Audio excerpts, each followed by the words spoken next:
কি হৈছে বাইদেউ আপোনাৰ ঘৰত?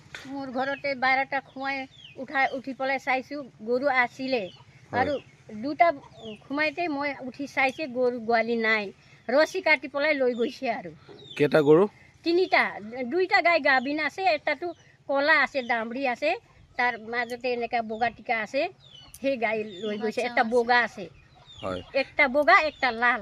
আপোনালোকৰ ঠাইখিনিৰ নাম কি? হাবাইপুৰ ডিক্লেম ৰোড, হাবাইপুৰ বেলবাৰী হয়, 1 নম্বৰ বেলবাৰী হয় এইটো। 1 নম্বৰ বেলবাৰী হয় ন?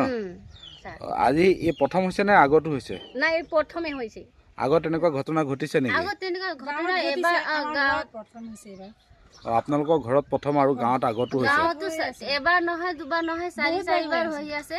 আৰু এইবিলাক কিয় হৈ আছে? ডিউটিটো কিয় নিদিয়ে ছাৰে? ইয়াত কিয় নিদিয়ে? আজি আমাৰ মা কান্দি আছে, ইমান কান্দি আছে ৰাতিপুৱাৰ পৰা। কালি আপোনালোকৰ মা কান্দিব ন? আজি আমাৰ ঘৰত হৈছে, কালি আপোনাৰ ঘৰতো হ'ব পাৰে। কিয় ডিউটিটো ইমান কাঢ়া ডিউটি কিয় নিদিয়ে ইয়াতে?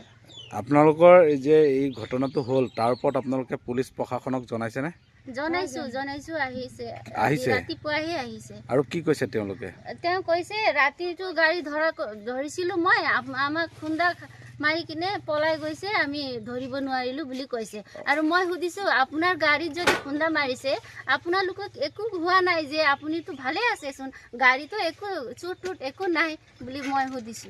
কোন থানাত আপোনালোকে জনাইছিলে? মাইলু থানাত। আপোনাক যিসকলে কৈছে তেওঁলোক হৈছে মাইলু থানাৰ পৰা আহিছিলে ন? হয়। কিমান আজি জনাইছেনে না ৰাতিয়ে জনাইছিলে? হয়।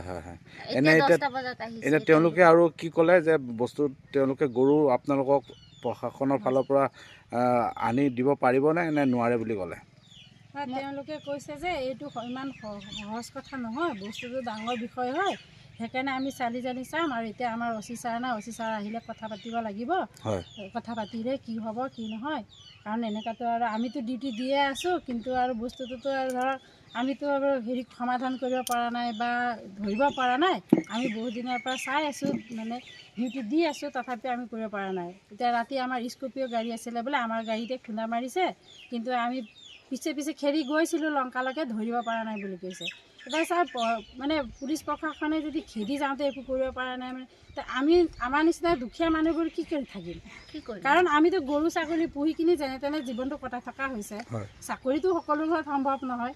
এতিয়া আমি যদি এইখিনি গৰু ছাগলী যদি পুহিব নোৱাৰোঁ, এনেকুৱা এটা যদি আমি ধৰক নিৰাপত্তা এটা যদি নেপাওঁ, আমি কেনেকৈ জীয়াই থাকিম? এতিয়া আপোনালোকে আৰক্ষী প্ৰশাসনক আপোনালোকৰ ফালৰ পৰা শেষৰবাৰৰ কাৰণে কি ক'ব আপোনালোকে? আমি ক'ব বিচাৰিছোঁ যেনেকৈ যিটো ঘটনা আমাৰ ঘৰত হ'ল তেনেকৈ যাতে আৰু দ্বিতীয়বাৰ হ'ব নালাগে।